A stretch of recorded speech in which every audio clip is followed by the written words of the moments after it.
would like to thank you very much, first of all, for your warmest welcome that you gave us to us, for the center, for all the community, and most of all, happy Easter and joyous Pâques.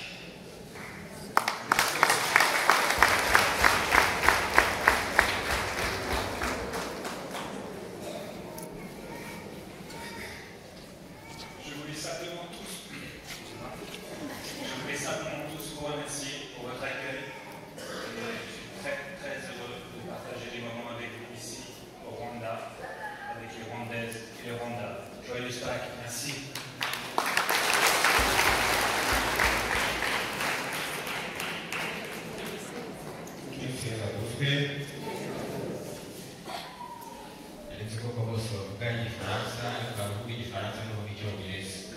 ariko icyo batubwira mbere na mbere baratubwira ibyishimo bafite bakatubwira aho bakomoka yuko ari mu gihugu cy'Ubusuwisi giherereye ku mugabane w'Uburayi bakaba bishimiye ko baje iwacu mu Rwanda kandi tukaba dusangiye ibyishimo bya Pasika bakaba bashobora bagira bati tugire Pasika nziza ibyishimo bya Pasika twese bitugereho murakoze.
Vous apportez à nos enfants ici, dans notre pays,